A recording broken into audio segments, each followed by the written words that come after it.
এই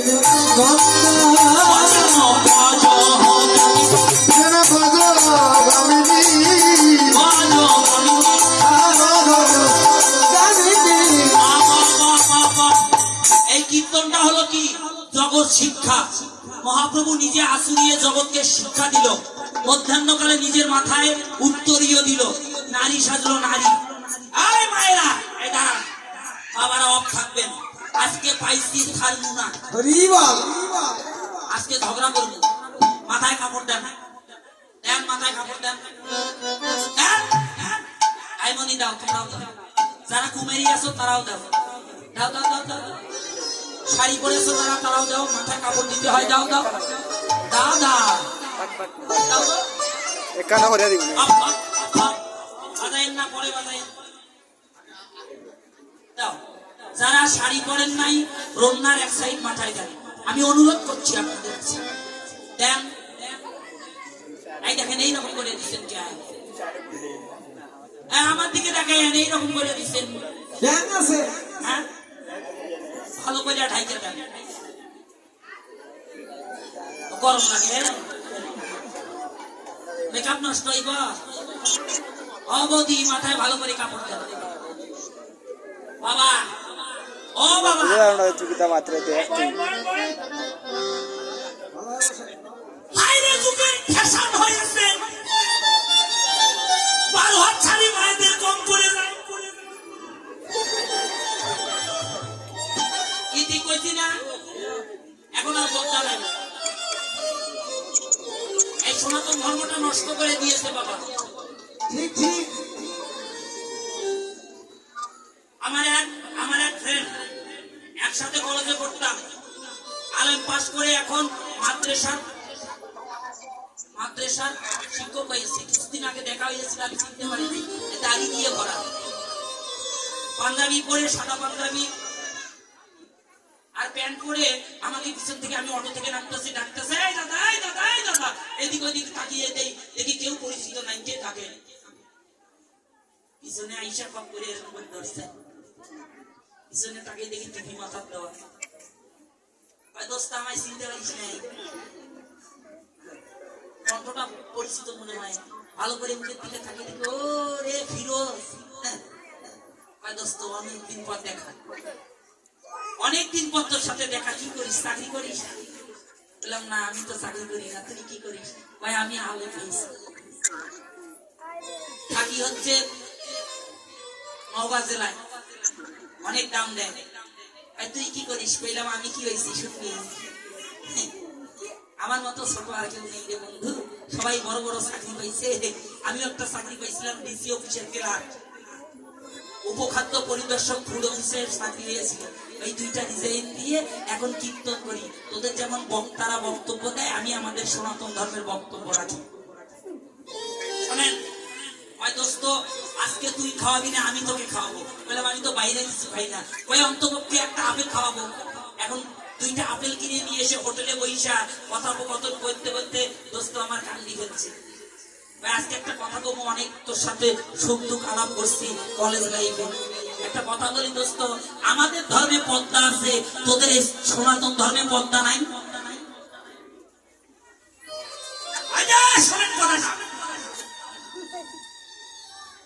আমি বললাম ভাই শোন, একটা কথা বলি। ওকে হাত দিয়ে ওর কাছে বুকুচা করে কথাটা বলেছি যে আমাদের সনাতন ধর্মে, পৃথিবীর যতগুলো ধর্ম আছে, সনাতন ধর্মে যতটা পদ্মার কথা বলেছে, পৃথিবীতে কোন ধর্ম এত পদ্মা বিষয়ে বলে নাই। কিন্তু আজকে আমাদের সনাতন ধর্মের মায়েদের আর পদ্মা নাই। কি বাবা, মহাপুরুষ শিক্ষা দেয় নাই মাথায় কাপড় দেওয়া? মধ্যাহ্নকালে নিজের অঙ্গের উত্তরীয়টা মাথায় তুলে দিল। এখন মায়েদের মাথায় আর কাপড় নাই। ওই বিয়ের রাতে বইয়ের মাথায় কাপড় দেখা যায়, বিয়ের পরের দিন বৌমার মাথার কাপড় হরিবল হইয়া যায়।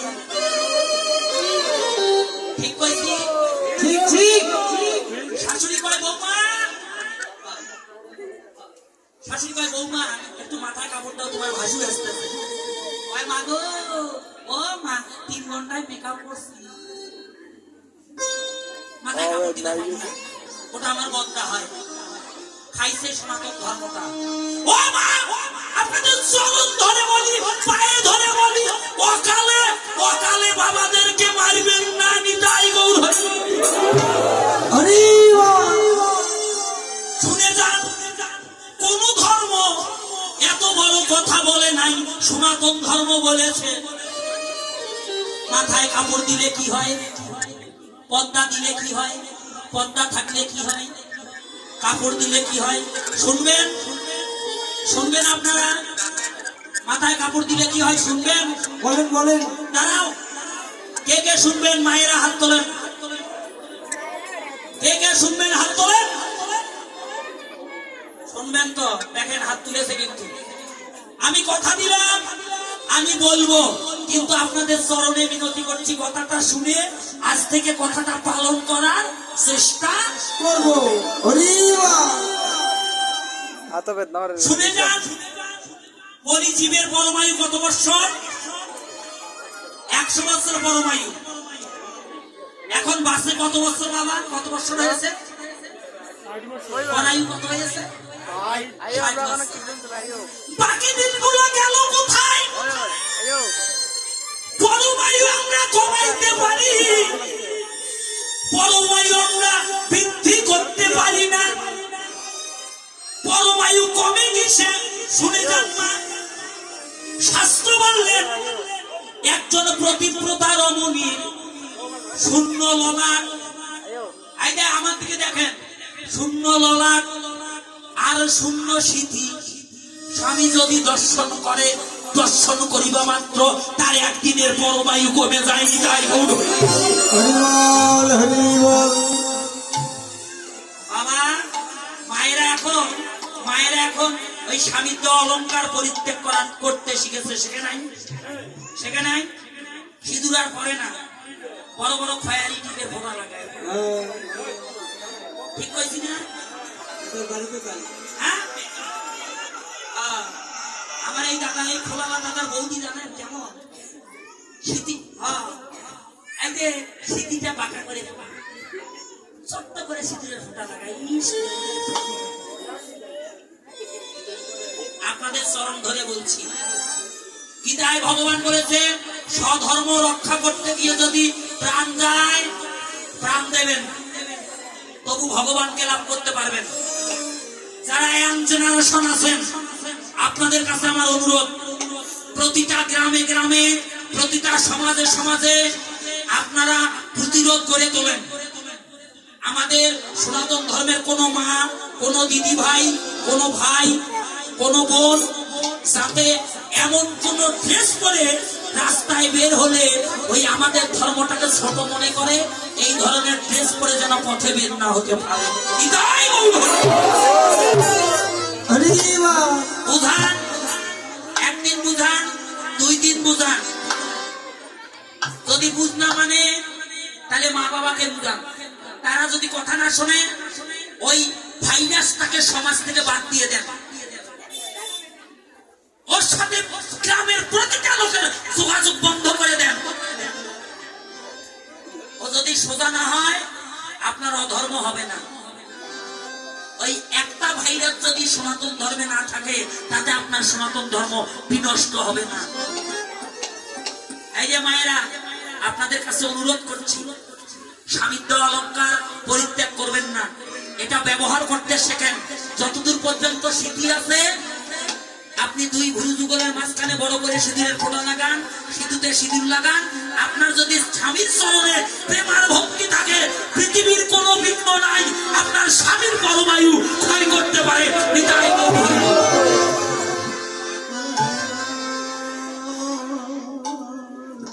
মরা স্বামীর প্রাণ নিয়ে এসেছিল আসে নাই এই সনাতন ধর্মে প্রাণ পায় নাই পাইনি কে নিয়ে এসেছিল বলেন সাবিত্রী আর কে নিয়ে এসেছিল বেহুলা সেই সাবিত্রী বেহুলার অংশ আপনারা এক বিন্দু আপনাদের কম নাই কেন আপনারা নিজেকে ছোট মনে করেন নিজেকে মাথা উঁচু করে দাঁড় করতে শেখেন হৃদয় গৌর হরিবল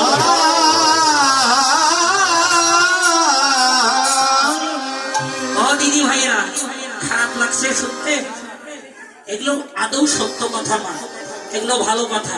দেখেন তো নারীর শ্বাস কখন, স্বামী যখন চলে যায় নারীর সবকিছু নিয়ে যায়, শ্বাস থাকে না, থাকে।